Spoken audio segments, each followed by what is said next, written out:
Hello, this is Ariel, and I am here on my channel about to film what you might call a get ready with me. I guess it's also no, it's not a first impressions. It's more like a second impressions of the Anastasia Beverly Hills Sultry palette, which I have right over here underneath a pile of my other makeup because it didn't occur to me that I might want to show it to you guys. Boom. And I just got it a couple of days ago, and I've only used it once before, so I'm going to use it again now. And talk about it, and also talk about some other things. Probably some drama things, maybe some thoughts about things, maybe some other things. And this is your introduction to me. I hope it's a good one. Okay, so before I get started, let me just get started. What? That doesn't make any sense. Let me just mention that if I look down there, it's because that's where my mirror is, and you know, I'm not trying to like be standoffish or anything. Okay, so here we go. We're going to start out with skincare because I just washed my face and I haven't done anything yet, and that's just a tragedy. Obviously, I can't leave it that way. So I'm going to be using these Day Logic Premium Cotton Rounds only because I've run out of my Shiseido ones, and it's an unfortunate situation. So since this is a new channel, and I'm not sure whether this is the first one that's going to go up or not, video that's going to go up or not, I may as well talk a little bit about me. My name is Ariel, and I am starting this YouTube channel because I have become enmeshed in YouTube for the past like year or so. I know I'm really late to the ball game. I used to watch YouTube occasionally back in, you know, the beginning of the primordial age of YouTube when, you know, people were just kind of doing blogs, and I guess they are still kind of just doing blogs, but you know what I mean. Like when nobody got sponsorships and nobody was making money on YouTube, it was all for fun and all that stuff. Like when people think the golden age of YouTube, but personally, it wasn't a golden age for me because I was doing other things, so I wasn't really that familiar with it. Forgive me if it snaps around us sometimes because I am using my phone to film, and it does have like a maximum file limit, and it just stops sometimes, so like, you know, it might drop out occasionally. But anyway, so I'm starting this YouTube channel because, actually this isn't what I was saying, that's what I'm going to say now. I started this YouTube channel because I've been seeing people say that there's a need for new people doing these things, beauty things, and don't look at my teeth. And I have to go to the dentist. Specifically more people of color and more people of what they call a certain age. I'm old by YouTube standards. You know, people who don't have fillers, don't have surgery. I don't have fillers, I don't have surgery. Obviously, if I were having cosmetic procedures done regularly, I would have much better skin than this, although I know that's not really surgical, but you know what I mean. Real people who have real problems and blah, blah, blah, blah, blah. Not that people who have surgery aren't real. Next, we're going to put on this Ordinary Buffet. So I've been using this. I know that Ordinary is sort of like a controversial brand these days because Brandon like lost his mind, but I don't know what to say. I hope he's doing better now that he's been ousted from the CEO-ship. I mean, I know that sounds weird, but it is kind of like, you know, he needed help. You see, this is the problem that I have with those cotton rounds. Like, they tend to leave little balls of cotton on my face. That's why I like Shiseido, even though it's more expensive. But, you know, nobody wants to deal with grit when they're just trying to get their skincare done. It's like an unfortunate situation. Probably shouldn't have put that on my eyes, but we're just going to deal with it. Oh, also, sometimes I tend to gravitate to looking at the monitor over here just because I can see myself and it's very distracting. So anyway, I've always kind of wanted to have a YouTube channel on and off, but like I never really got around to it because I always kind of thought that I was way too boring and old to do something like this. But I decided, you know what, you only live once, YOLO, YOLO. And also, even though I'm older than most YouTubers, I am kind of like immature, and I'm always going to be immature because that's just the nature of my personality. And so next I'm going to be going with this Bare Minimal Skin Longevity Vital Power Infusion Serum thingamabobby.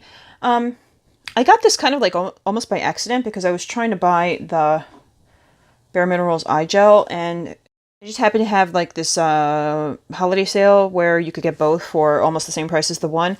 So I was like, all right, let me just try it. And you know what? So far, so good, even though I've only been using it for a couple of days, so I don't really feel qualified to make any kind of real judgments. But, you know, we like it so far. It has a sort of a soothing feel, and plus I just really like Bare Minerals, which are cotton puff. Nobody likes that. So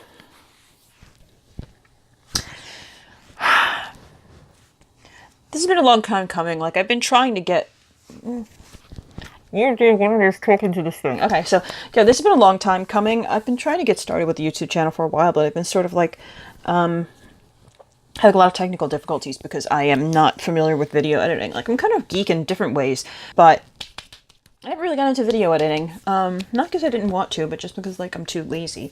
What was I saying? I don't even know. Okay, so I've lost track of myself. This is what happens when you start out a day with, like, an energy drink and exercise. Now I'm going to be doing my eye treatment with this Bare Minerals Skin Longevity Vital Power Eye Gel Cream. This is really cool. I really enjoy it, even though, again, I just bought it. I previously had been using the It Cosmetics Confidence in an Eye Cream, but I sort of feel like conflicted about It Cosmetics due to reasons of absolutely no shade range, and if I can find something better than, or, you know, something equally good that isn't problematic, then I will often do that. Like, for example, I do use their Susie cream sometimes, but as soon as I run out of the current tube, I'm going to switch to, what's that one that Jackie Ina reviewed recently, like Thrive Cosmetics. I'm definitely going to try theirs because they have much better shade range, and also, you know, benefiting people who have problems is always a good side effect of making your makeup purchases. Next step is I'm going to be using, because as you may have noticed, I have incredibly bad acne. Like, actually, it's not as bad as it looks. A lot of this is just old scarring. I have pit scarring here. You know, I have hyperpigmentation scars that haven't faded yet. I don't have that much active acne. Unfortunately, it's hard to tell because anything, a little bump that happens, like even if it's just a little minor clogged pore situation, I will tend to get a horrifying hyperpigmentation scar for a while. So I've been trying to keep that under control with this acne.org treatment. So this is like pharmaceutical grade gel, 2.5% benzoyl peroxide. It's the best benzoyl peroxide I have ever used in my entire freaking life, because as a person who has relatively sensitive skin, anything breathing on me causes me like skin problems. I just use it all over my face. The idea being to stop potential breakouts before they actually become breakouts. For spot treatments, I use tea tree oil at night. Anyway, that's the skincare portion of our presentation today. So I'm about to prime my eyes with this Too Faced Shadow Insurance. I personally have only recently started using it. Let's talk about one of the hot topics in the beauty community and also on YouTube in general right now, which is the redemption of problematic figures. I'm not necessarily qualified to talk about the entire topic. I do have a bachelor's degree in psychology, and I don't have a master's degree. I don't have a PhD. So the redemption of problematic figures has been sort of a hot topic in YouTube lately. Shane Dawson's tendency to give people who are problematic and potentially racist platforms, and also the whole thing with Thomas Halbert. They are connected to me in a certain way, which I'm going to try to articulate, but I can't promise you that I'll be able to because it's difficult to think and do makeup at the same time. Just to get started, I'm going to be using, as I said, the Anastasia Beverly Hills Sultry palette. I have an envelope lying around. That's very useful for me. I'm going to be putting this color Birch in my crease and up. I'm not going to set it because I do like wring all the pigmentation possible out of my eyeshadows just because I'm that girl. How do I even start this subject? It's a little bit like, you know what I mean? I like Thomas Halbert. That's my full exposure of bias moment. I feel bad for him, and I realize that by saying that I'm inviting some sort of drama, but fortunately I have absolutely no subscribers, so, you know, obviously there's not anybody here to drama at me, and by the time anybody sees it, it will have blown over for the most part. But I feel bad for Thomas Halbert, and I'll tell you why. I know a lot of people see the things that he said and they're like, wow, this guy is a racist, this guy is a problem. And I understand that. If that's how you feel and you're like, I can't forgive him, I see where you're coming from. I get you. I'm not here to tell you that you're wrong. I wouldn't do that. It's up to you. I support you in your decisions. But as a person who has had relatives or friends who came from problematic racist backgrounds, and part of this is because I'm older, because this generation is trying to change that, right? But as a person who grew up in and who grew up around certain attitudes which are no longer considered normative, at least not openly considered normative, I'm a little concerned about sorry, my throat is like a little bit I don't really talk that much. in general, so talking this much is probably like making my throat want to die. Going in to the crease with dystopian. What was I saying? So these attitudes are not as commonly professed openly these days, and that's a good thing. Obviously, I'm not going to go around saying people should be more racist. Please don't. I'm a little concerned about the narrative that's developing that says that if somebody has said these things in the past, even if they were 14 years old, 15 years old, even if they were 10, then they have no standing to criticize anyone for those things ever again. And we're just going to assume that they're still the same way. And I'm not talking about someone like, say, Jeffree Star, because Jeffree Star is a whole freaking adult. He was a whole adult when he said it. And I'm not trying to imply that because it was a couple of years ago that, well, no, you know, some years ago, that he was caught saying problematic things, we all have to forgive him. I, in fact, don't forgive him. But when it comes to someone who was a child when he said it, it's troubling to me to see this narrative develop that because he didn't question it early enough. And what's early enough? Because he was 14, you know what I mean?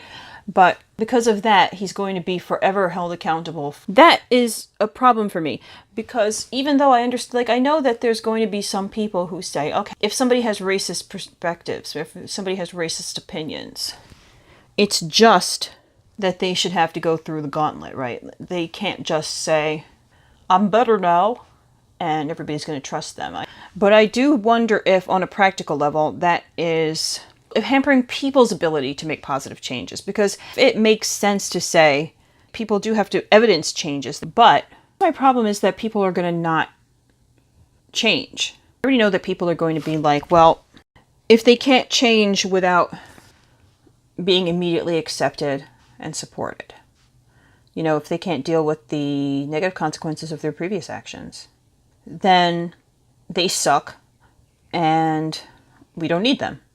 And, like, I do understand that perspective. Like, I can't even say that from an ideological, like I said, or a moral perspective that's incorrect. I think that it makes sense that if you have wronged a group or a person, okay, it's kind of like how if you have a friend and then they're just like sort of like a complete dick to you, and then they apologize, that doesn't necessarily mean that you're going to trust them again. They have to sort of rebuild that. I'm going to just wet my brush, because I always wet my brush when I do any kind of shimmer or metallics, even if they're really pigmented and beautiful. That's just the way I am. I'm extra that way. Anyway, I'm going to go in with teak. What was I saying? Oh yeah, okay. People want to be loved and cared for. It's very difficult to begin with for somebody to come out and say, people that I love, people that took care of me, that raised me, the environment that I grew up was wrong and problematic, and I was wrong and problematic. That in and of itself is already difficult. But to add on to that, this view that they're going to be punished instead of accepted or encouraged or supported, that's rough. Like, I always think about this in a couple of psychological studies. Like, this one in particular that I'm thinking of involves like people looking at these lines, and only one person in the room is an actual subject. The rest of them are plants. And everyone except for the one who is an actual subject says B is longer, even though B is actually shorter. So then the actual subject will say that B is longer, because even though they perceive the truth, they feel like they don't want to go against the crowd. It's very difficult to go against the people that you grew up with and the people who are your community and the people that you love. If you think about the things that go into creating a personality, the things that you grow up around are extremely formative. Like, if you think about it, most people grow up and maintain the same religious beliefs as their parents, the same political beliefs as their parents. It's very, and when you turn away from those things, it can be very traumatic. So it's difficult. I feel like if you see somebody who has tried to break away from having those toxic, racist beliefs, and they're trying to make changes for the better, it's very difficult for me not to support that. That's why this narrative that's starting to develop of, you know, if you've done a terrible thing in the past, then that means you can never be anything but terrible, is really troubling to me. A lot of times I like kind of sympathize with something from an ideological perspective, but my practicality is like, just no. Okay, so now I'm going to be going into the inner part of my eye with rose quartz here. Very pretty color. Well, a lovely rosy, quartzy, metallic-y, crystal-y type of a color. Okay, so basically what I'm trying to say is I feel bad for Thomas Halbert because I think, to me, it looks like he really is trying to change, trying to call himself out and call other people out as well. And I don't like, first of all, I don't like that it's distracted from and actually completely eclipsed the original conversation about white privilege and people ignoring racism because it's more convenient for them, you know, better for their career, better to keep them out of drama, all of that stuff. Now I'm going to be putting some extra sparkle onto my lid with this Jackie Aina Artist Couture collab La Peach. Just gonna like put it right on the high point of my eyelid. Okay, so I've got this NYX glitter glue, and I'm just like, I put it on the back of my hand, taking this brush, and I'm just gonna like go under my lash line and in the corner so that the glittery, shadowy yada yada will stay put and not move around on it in an obnoxious manner.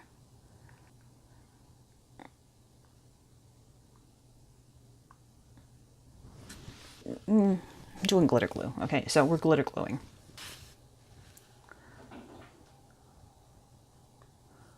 See, it's difficult because I really don't want to get into the Jeffree Star thing because, like, it's just not worth it. And now I'm going to take this little edgy angular brush and go over the glitter glue with Cyborg, this beautiful sort of warmy silverish color. It's a very interesting color. So that's pretty much where I stand on the current drama. You know, I feel like it's sad to me. It could change if more things come out. But as of right now, that's where I stand. And the reason it sort of connects in my mind to the whole thing with Jake Paul, I understand what Shane was saying about how, you know, in some families you have no filters and no concept of what acceptable speech is. And whenever somebody says that, whenever somebody says, well, they were XYZ age, whenever somebody says something like that, the answer is usually, well, I knew that it was wrong when I was that age. The problem with that, I think, is that that doesn't tell you that the person is lying. It tells you that your parents are better than theirs. That educating about that kind of thing. Like and you grow up in a racist environment, who is telling you that those things are wrong? And then if you're growing up in an environment where those things are just said and it's no big deal because it's a joke or whatever, who's telling you that it's not funny? You find out the hard way, don't you? I had relatives, friends, who called me Oreo because I'm mixed. At the time, that literally didn't even bother me because I didn't realize that it was offensive. And I don't think that they knew it was offensive either. They don't call me that anymore. Now I look back and I say, well, that's pretty messed up. But, oh yeah, that pencil I was just using is the Maybelline Lasting Drama Light Liner in Starlight Gold. Oh, this is Voluminous Lash Paradise Primer from L'Oreal. Your family really does affect whether or not you recognize that certain things are offensive, racist, unacceptable. And also, honestly, also whether or not you are aware that racism is BS. Because if you're literally taught that certain groups are in fact inferior, you're not going to know that it's not true until you have more experience than you do at, you know, 10, whatever. I'm going over my eyelashes with Lancome Monsieur Big. What the heck was I saying? I worry that cancel culture is going to permanently trap people who otherwise could evolve beyond their prejudices in the subcultures that encourage those beliefs, because people are going to think if they try to break away and try to evolve, then they're going to be rejected. And in the end, people, they want to be good people, but they also want to be loved. But also, can we stop like just automatically accepting self-serving narratives from people who somehow always end up perceiving themselves as the victim? That's all I'm going to say about that. Boy, that sure was a lot of talking and a little bit of makeup.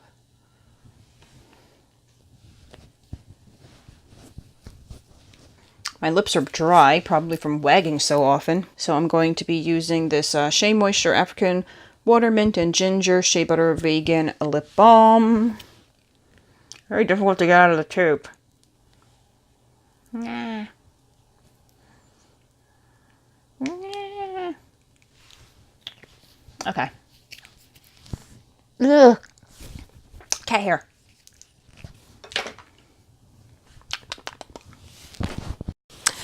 Have I finished talking about drama? Not sure. I do think I got most of my thoughts out about the whole situation with Thomas Halbert and Jeffree Star. So we're just going to move on with our beautiful, glorious lives and continue to thrive.